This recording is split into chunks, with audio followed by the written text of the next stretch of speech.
सेटन कभी नहीं चाहता कि कोई बंदा फास्टिंग में इतना डिटरमिंड हो जाए, इतना डिटरमिंड हो जाए और इतना वो हो जाए, रेगुलर हो जाए, डिसिप्लिन हो जाए कि जनाब वो फास्टिंग लागी पे है। स्पिरिचुअल रेजिस्टेंस सबसे पहला आपको फेस करना पड़ता है। जैसे मैंने अपने एक लेक्चर में बताया था कि मुझे ब्लड प्रेशर 2 दिन पहले ही हाई हो गया जब मैंने 40 डेज फास्टिंग किया। सब मुझे कहें कि ना आज जाई, बंद ना हुई, प्रॉब्लम हो जाएगा, मसला हो जाएगा, कुछ हो गया तो फिर क्या होगा। फिर फाइनेंस का इशू आ गया बीच में, फाइनेंस का एरिया जो थोड़ा वीक चला गया।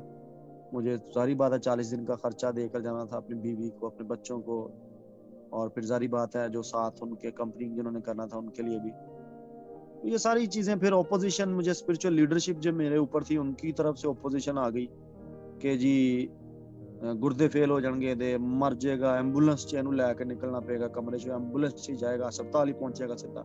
इस तरह की नेगेटिविटी आपको सेटन की तरफ से जो है वो स्पिरिचुअली रेजिस्टेंस के तौर पर फेंकी जाती है आपकी तरफ। तो ये एक सबसे बड़ा, इसको क्या कह लें कि स्पिरिचुअल रेजिस्टेंस को मैं कहूंगा कि, लेकिन मेंटल स्ट्रेस आपको जरूर दिया तो आपके एक दफा सोचने पर आपको मजबूर कर देता है।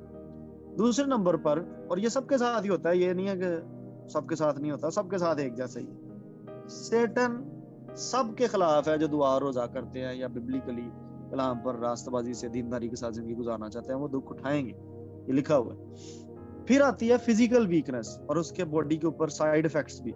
मैं कई ऐसे खातमों को जानता हूँ जो बॉडी में इतने वीक हो गए फास्टिंग लॉन्ग कर करके कि सम टाइम वो बात करते करते सो जाते हैं, उनकी आंखें बंद हो जाती हैं और वो दुआ में भी सो जाते हैं। लॉस ऑफ एनर्जी इतना को ज्यादा उनकी बॉडी में हो गया फास्टेड लाइफस्टाइल की वजह से कि उनकी नेचुरल बॉडीज जो हैं वो इल्यूजन का शिकार हो गई हुई हैं और वो वीकनेस का शिकार हो गई हुई हैं। और ये वॉलंटरली एम्ब्रेस करना होता है वीकनेस को और खुदा की स्ट्रेंथ में इंटर होना होता है। ये स्ट्रेंथ में इंटर होते होते वो अपनी बॉडी को इतना को वीक, जैसे मैं आईजी कमाटा का जिक्र करूंगा यहाँ पर, अफ्रीका के जो खादम मेरे साथ यहाँ पर रहे हैं काफी साल खिदमत के अंदर और अभी भी कर रहे हैं खिदमत। उस बंदे का मैंने पिछले लेक्चर्स में बताया था, जब वो पाकिस्तान में फर्स्ट टाइम आए थे तब उनको 10 साल हो चुके हुए थे कंटिन्यूस फास्टिंग में, डेली वाली।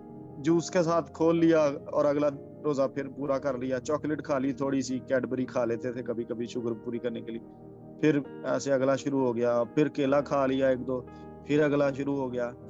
इस तरह से वो बंदा, मैं उसको हाई क्लास इटालियन रेस्टोरेंट में लेके गया, अच्छा खासा मैंने खाना उनको ऑफर किया, लेकिन उस बंदे ने सामने सारी चीजें रख के एक कॉफी का कप पिया और बस बाकी सब कुछ छोड़ दिया। तो ये उन्होंने वॉलंटरली अडॉप्ट कर लिया लाइफस्टाइल, फास्टेड लाइफस्टाइल। और उसकी वीकनेस की इंतहा ये थी कि अब आप हैरान होंगे कि फर्स्ट टाइम जब वो बंदा आया तो गर्मियां थी और हबस का सीजन था और वो बंदा पूरा 1 घंटा बाथरूम में गर्म पानी के साथ नहाता रहा और हम बाहर बैठ के उसका इंतजार करते रहे